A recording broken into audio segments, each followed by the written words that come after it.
Thank you for having me again. Thank you. Ladies and gentlemen, it is a great pleasure to be back here among such dedicated and impressive advocates of cultural diplomacy. I spoke to the Institute in November of last year about the need to encourage and support pluralism throughout the Middle East. None of us could have predicted back then the speed with which the political situation in North Africa and the Middle East would change. And none of us can now predict with any certainty how the political landscape may look in the months to come. But amidst uncertainty, we here in this room have an opportunity to reassert the values we hold dear, that cultures are enriched by their relationships with others, and that culture, sport, music, and art can and should cross borders and boundaries. I am the chairman of Iman, an organization that seeks to bring together religious, cultural, and political figures from different perspectives, in the hope that greater understanding can lead to greater cooperation, which can in time lead to meaningful friendships. Through my organization, Iman, we lead political and cultural delegations to parliaments, churches, synagogues, schools, and mosques all over the world. Our aims are simple: to promote interreligious and intercultural dialogue. Why? To challenge extremism, to promote mainstream voices, to build friendships, and promote peace. I have led delegations of UK politicians to Berlin, Cairo, Beirut, and beyond. On such trips, we spend time with as many representatives of different faith and political views as possible. It never ceases to encourage me that the message from religious and political leaders is one of hope, compassion, and peace. A few months ago in Cairo, I met with Christian Coptic leader Pope Shenouda and the Grand Mufti of Egypt, Dr. Ali Goma. Both of them said that there is no room for hatred and extremism in Christianity and Islam, respectively. These are the moderate voices we should promote. And yet, we face the grim reality of extremism and violence on almost daily basis, whether it is the carnage brought to streets of Iraq or the threat of an attack that looms over our European cities. So what role can cultural diplomacy play in stemming this tide of anger and hatred? In my view, it must work alongside the strategic and political efforts involved in combating extremism. I truly believe that cultural diplomacy through exchange is an essential element of this vital mission. Whether it is through excellent institutions such as the ICD or through organizations like the British Council in the UK, the enduring ideas of pluralism, tolerance, and democracy are amongst the noblest and most beneficial concepts ever to have taken hold in our societies. And yet, they remain alien to millions of people. People who are denied the right to vote, denied the right to express themselves, denied the right to blog, to think, to argue, and to question. We have seen in recent weeks the extremities of what can happen when people decide, as one, that they want change, that they want their freedoms. In the world today, we can share classrooms, we can share ideas. We buy and we sell in the blink of an eye, and yet we devote more of this extraordinary potential to increasing convenience in our own lives than we do to helping those who feel forgotten by the 21st century, left behind as the rest of us moves forward faster and faster. In the parts of the world that we need it most, the internet is either non-existent or restricted by the state. This creates a knowledge deficit and denies millions of people a very modern right, the right to engage with the world around them. All of us here today have a duty to support and encourage the free movement and exchange of ideas, not just goods. We must speak up when we see nations holding back the potential and the hopes of their people. We must encourage free market economies and inclusive modern schools. It is from these foundations that pluralism grows. Pluralism tackles extremism. It opens economies. It provides information. It encourages tolerance. It frees us from the past, and yes, it can free people from the present. Human development is key to stemming, reducing, and halting the growth of extremism. By human development, I mean development in education, political freedom, internet access, and economic growth. I believe in the power of dialogue and the power of connecting people around the world. Social media has played a remarkable role in the spread of organized discontent in the Maghreb, and it has given peaceful protesters a sense that they are not alone, that their efforts are being watched and supported by people all over the world. Meaningful dialogue, in person and online, between different cultures and different people can break down barriers that otherwise divide and isolate people. We have seen the organizing power of the internet in recent weeks. Social media was not just a tool on the ground in North Africa, but it also ensured that the world was watching. Imagine the possibilities that could unfold in this organic, real-time medium was used not just to organize, but to connect, to educate, to debate, to engage. When we discuss the idea of cross-cultural engagement and intercultural dialogue, we must not make the mistake of thinking only in terms of country-to-country relations. In the UK, diversity has shaped and benefited British society for decades. But in many cases, different cultures and different religions failed to interact with each other in a beneficial way. UK Prime Minister David Cameron made a speech in Munich a few weeks ago in which he criticized the previous approach to multiculturalism. I know that you are having the same debate in Germany. Mr. Cameron is right to distinguish between Islam and Islamism. Islamism is a perverted, twisted interpretation of Islam. Islamism must be challenged in Europe. All too often, the benefits of multiculturalism, and there are some, are drowned out by news stories of intolerant Muslim schools or nationalist backlashes from extreme political groups such as the British National Party. These fringe battles have clouded the real issue. How do we encourage immigrant communities to engage in wider society? Immigrants in Britain must learn English. Immigrants in Germany must learn German. They must integrate and as full citizens and develop as modern British identity or a modern German identity, a European identity. Those who live in the West, in London, in Berlin, who say they believe in democracy when they speak English, but incite religious and hatred violence when they speak in Arabic, must feel the full force of the law. Clearly, these people don't know what democracy is. Democracy is not just an election. It is the freedom of worship for all, human rights for all, freedom of expression and association, pluralism, the participation by all parties in government. That is what democracy is. London is a wonderfully diverse city. It is one of the reasons why I and millions of people feel at home there. It is a city that teems with different cultures and communities. Diversity is good, but more must be done by everybody to promote integration. We must see more from progressive mainstream Muslim leaders, of which there are many, and we must do two things at the same time. Make it easier and more beneficial for immigrants to engage with British society and stand up strongly to vested interests and organizations that promote a philosophy totally alien to the values we all hold dear. Only then will we be stronger and live in safer communities.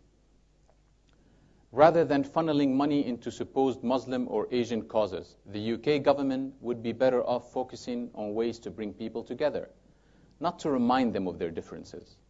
Sport can produce equality on the playing field that is difficult to create elsewhere. Art can elicit creative and emotional responses that care not for ethnicity or religion. Shared experiences can lead to shared values.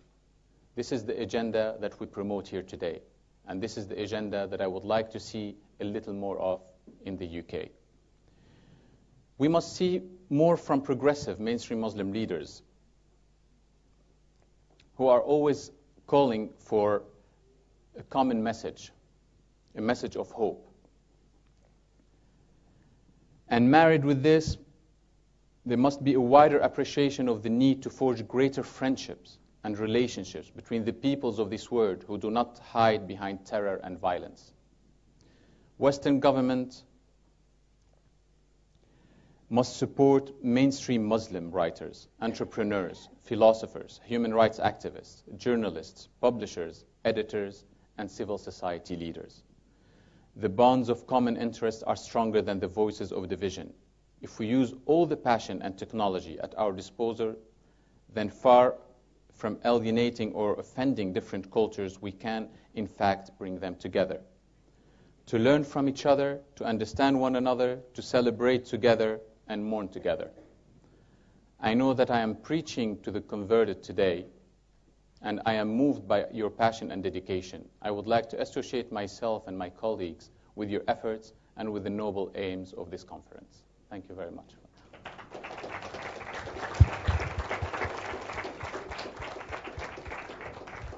Thank you very much, Mr. Al Assad. You're We'd be welcome. happy to take any questions or comments. Please, as always, if you could stand up, introduce yourself, and then keep your questions brief. That would be great. Thanks. Hi there. Hi there. My name is Amitai. I'm from the United States. So I obviously agree, like you had said, you were preaching to the converted, and obviously agree with what you're saying about the need to empower progressive, particularly Muslim leaders, but all religious leaders really who are more progressive, more, I guess, liberalized. And obviously that's a very idealistic statement. But I do believe that idealism can be made practical. But I'm just wondering how you think you can empower those progressive, or those progressive, those more Western thinking, maybe Muslim leaders particularly. Yes, I would like to give you an answer to that. I think for the past year we have been doing a lot of work, and we have had, as I said, delegations that visited Cairo, Lebanon, and Berlin and other places. We have spoken to moderate Muslim leaders, and all of them have high positions. For example, the Grand Mufti of Egypt, also the Mufti of Lebanon. All those people are always calling on peace in the world. They're calling that there is 99% of common things that we have together. So why do people concentrate on the 1% of hatred or differences? But the problem is that those people are not given, are not given the chance to be heard in the media, because as you know, the media all around the world they don't think that those kind of moderate voices sell, and this is what's very unfortunate. So we have to try to be able to bring, the media together, try to convince the media and other people out there that this is what people need to hear today. Like a lot of people who live, for example, in Britain and in Germany and in Europe, a lot of Muslims, young Muslims, they don't know who they should look up to. So a lot of times when they open, for example, a TV channel like Al Jazeera or others, they only hear of Osama bin Laden or Al-Zawahiri or Qaradawi. But these people are nobody. Nobody really, they don't represent the majority of Muslims. They represent a very small minority. But unfortunately, as I said, the Muslim youth who live here, these are the only people they listen to. So they think these are their leaders, their religious leader. Let's take a few more questions, and we can maybe take a few at once. We'll start maybe in the front, and I'll go to the back. Hi, my name is Sarah. I'm also from the States, and I was wondering if you could just elaborate a little bit more on maybe finding a balance between similarity and difference, because the two are related by being opposites in a way where in one context you only hear about differences, but in another context you only concentrate on similarities. But to ignore that there is difference implies that difference is something that's bad or something that doesn't create a vibrant and energetic and productive society. And you could go to an extreme where we were talking about how do you not create this kind of sterile gray zone, as I think you mentioned, by removing or ignoring any existence of difference. How would you kind of handle that, or maybe you disagree? No. Yes, of course. Yeah, please go ahead. I want to take maybe two more. I think you were first, and then you. Hello, my name is Lawrence. I work here at the ICD. And I would like to know, how old are you and what is your goal? Okay, one more question, please. Hi, my name is Anna. I'm from Canada. You spoke about integration. I'm not 100% sure of this, so forgive me if I'm mistaken. But from what I know, the government of Syria is actually led by a minority group, ethnic minority group. So how could you speak about integration when I believe your own country is being governed by a government that actually seeks to let in the majority? And also you spoke about human rights. Well, actually, Syria is really the last place or one of the places that does not respect human rights. From what I know, you're related to the president of Syria. So if you come here and you speak to us, why don't you, speak to the president of your country and to someone in your family about, the situation in Syria before you speak to us? Thank you. Okay, thank you. I have a question too, but I'll let you respond to that first. Yes, Okay. I'll respond to yours first. First, I just want to make things clear. I've been exiled from my own country when I was 9 years old, with the whole family. Yes, the president of Syria is my first cousin, unfortunately. But and we've been calling for, democratic changes for a long time, for years. And we have been warning that, you're right, a minority could not govern a majority for a long time. This is crazy. This is why you need democratic changes. And the problem is that the actual government in Syria always play the cards of telling the minority Alawites or the Christians and others, they tell them, it's either us who are going to stay in power or either you're going to have the extremist Muslim Brotherhood, which is not true. There's a minority of Muslim Brotherhood, but the majority, for example, of Sunni Muslim or others are not extremists. And they should stop playing this card. This is why we call for democracy, because only through democracy people would be protected under the rule of law. And this is very important, where all, and Syria is as I said many times, it's a beautiful mosaic of people. You have Christians, Muslims, Jews. Muslims, you have Muslim Shia, Muslim Sunnis, Alawites, Ismailis, Druze. You have the Kurdish people, you have the Turkmen, the Sharkas. You have so many, different people in Syria. And of course, those people, the only way to have those minorities protected is under true democracy. And this is what I wanted to make clear to you. So I know a lot of people think that because he's my cousin that, that we are, and I've tried, I've been trying, if you read in the media and other places, we've been trying. We cannot talk to, I'm not going to talk to someone. We are with dialogue, but they're not going to talk to us because they think that anybody who calls for democracy and freedom is a threat to their regimes and to their interests. So the only way to talk to them is through the media, through institutes like where I'm speaking today, and other places. That's the only way to send them messages, and hoping for them to understand. But unfortunately, they're not understanding, and this is very sad because we might see very soon an outcome, like it happened in Tunisia and Egypt. But the problem in Syria, as I said, with all those different, minorities and others, it won't be as easy or as smooth as it happened there. And we don't want that to happen. We don't want blood to happen in Syria. We don't want a situation where it would be more similar to Iraq, for example. I hope I answered your question. And to the gentleman, thank you. I'm 36, but I think, you think that I'm younger. It's very flattering. Thank you. Thanks a lot for it. And to the lady, regarding differences, of course, we all have differences. Everybody is different. We have different cultures. We have different, but we shouldn't see those differences as a negative.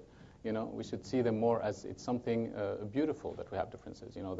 For example, the way we have different food, different music, different. This is what enriches us. A country like, for example, Germany or the U.S. or others. They are built and they are very strong and they're powerful and they're beautiful because they have all those different different people who live together.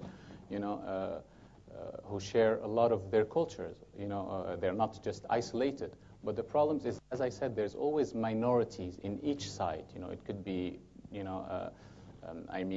Christians or Muslims or who always try to promote those small differences and make them, into big issues and try to say that concentrate on the issues to create more hatred between people.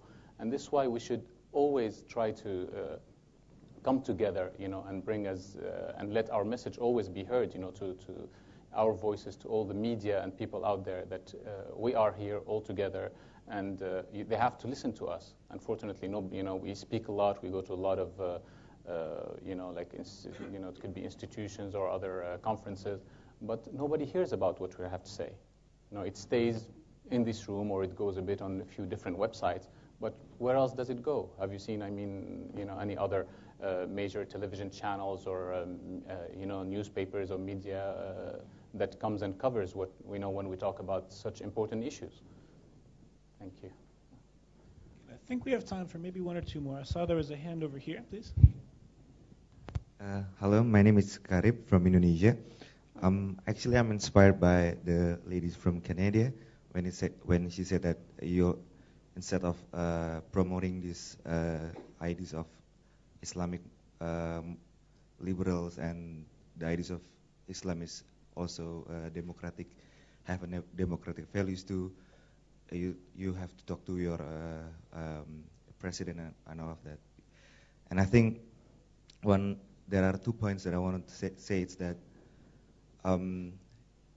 it's kind of like weird when you say like you're saying that you're talking about the Muslim people, but for me, I don't feel that you are representing all the Muslims in the world too, because I think there are still gaps between Muslim countries too. For example, like Syria and Indonesia. I mean, instead of speaking or send a message to the international community, but also you have to consider that you also have fellow Muslims in other part of the world. You also have to bridge the communications between Muslim countries too. I mean, for example, if you're talking about Samuel Huntington said the clash of civilizations, but at the same time, Dieter Henges also said there are clash within the civilizations. I mean, that's one point. And also, the second part, I think, if we look back to the international politics, like in the 60s or 70s, I think the Muslim community in international level, I think they have the more stronger connections from like non-alignment movement and also like the Arab leagues and everything. But it seems it's not connected anymore. I mean, I don't know about your opinion about this. I mean, it is better if you also send a message to international community, but also don't forget your fellows. But, sorry, you are part of. I mean, Indonesia and all are part of the international community. I never said that I represented Muslims. I far away from that. I'm just speaking as a Muslim. And as I think that many Muslims do have the same thoughts. Many Muslims that I meet in Europe and from the Middle East where I travel have the same thoughts. I said many religious Muslim leaders also share the same thoughts. I never said I represented any. I'm far away from representing all Muslims. And regarding why don't I speak to my cousin, as I said, I've been exiled, and if you could help me speak to and to get sense into him, you're welcome, and anybody else who could find a way. I mean, he's also welcome in here, and so I think that helps. And I told you, as talking about Indonesia or when I talk to Muslims, I talk to Muslims all over the world, and when I call on the international community, Indonesia is part of the international community, and all the world these are the countries that I'm calling on. Not just calling you by, I think your meaning is Europe or the West or. I mean like only the Middle East. No, not only the Middle East. I really mean the whole world. The whole world needs to wake up, and we need to have those moderate voices, for Muslims all around the world. My friend here and my colleague, he's British, but he's from Pakistani origin. And we are doing the same work, and we're trying to reach people also in Pakistan and in Bangladesh and other countries. We're not just specifically talking about, Syria here. I have two organizations. One of them is the Organization for Democracy and Freedom in Syria, which is specifically for Syria. And the other one is Iman, and Iman is to promote dialogue, interreligious dialogue, and intra-faith dialogue, so between Muslims themselves. As you know, there's a lot of problems between Muslims themselves until today. They still talk about, the caliphate, who should have come after the Prophet Muhammad and who should have come. And I mean, who cares? Who should have come after him and who should have been the caliphate after him? Today we live together. This was like 1,000 years ago. I mean, this was political differences. What we have in common is 99.9%. That we have God in common, that we have Prophet Muhammad in common, that we have the Quran in common. Then whatever else is said, like Abu Bakr or Imam Ali or the Prophet said this or said that. I mean, how could people, today if you take a recorder and stay with someone all day long and try to record whatever he says, you can't keep, I mean, how could they have 7,000 hadith, for example, of what the Prophet says? I mean, this is crazy. I mean, how could Muslims, educated Muslim think that? Like, his wife had nothing else to do but sitting and recording that he said 7,000 things. And he wasn't sitting at home all day long, There was wars, and he was going to spread the Islam religions and all of this. So this is the things that we should concentrate on and start working and make our brains work a bit, and stop just saying, this is what the Quran said, and this is what this said, and this is what this said. We don't want to misinterpret anything, I think when God sent us the Quran, He sent it for us to try, each person to try to understand what he can from it. Why do I need to go to some person, sitting in a mosque or somewhere, to ask him, could you please explain to me what's written in there? And he could explain to me also. Each person has his own level. I could read something now in English and understand it in a way, and you can read it and understand it in a completely different way. So we're not going to fight together and kill each other because you understood what's written on this paper differently. Thank you. I have a related question, maybe as a final question. Since you are the head of Iman, this organization, many of us, I think, look at faith very often as something that tends to separate and tends to actually be the root, or sometimes maybe misinterpreted as the root of certain problems. How can faith also serve as a bridge, let's say, between cultures, using art, music, etc.? Do you see that potential in faith? I mean, and I'm assuming you do, since you have this organization, Iman. How can faith actually help the situation in terms of strengthening bridges, as opposed to just dividing the situation? Because, as you know, we always say faith is very important. First, we have to understand what's faith. The belief. We all believe in God. I mean, or some people don't even, but it's a free choice. But for the people, for example, that have religions, Christians, Muslim, Jews, whatever, the main message, that God sent religions on earth is to have us live in peace, to try to respect each other, to live together. Not steal from each other, not to kill each other. It's just laws, for people. To be able to live together without hurting each other. So people should not take things much further. If God knew, I'm sure that it's going to happen. What's happening today in the world, people killing each other over religions, I'm sure he would. He wouldn't be very, very happy. And a lot of people are, would agree with me that this is, that's something that we should all fight together. And we should all promote interreligious and interfaith dialogue, which is very important for us to be able to live together in this world, which is becoming very smaller and smaller. Now with the internet, with all the flights, with everything, who could have imagined? Years ago that we could have gotten so far today. So we should really forget about the past and concentrate on our future. Thank you. Okay, the final question. Okay. I want to add on one more thing. Mevlana, whose birthday we celebrated in 2007, he was an Eastern philosopher and poet. And he also is the one that's known with this young people dancing in white outfits. I don't know whether you have seen it, Mevlevis. And he said something, come whoever you are. Meaning that you are all equal. You are the same to me. I don't think we should forget that. The more we talk about the politics, the more we are afraid of the Islam as a religion.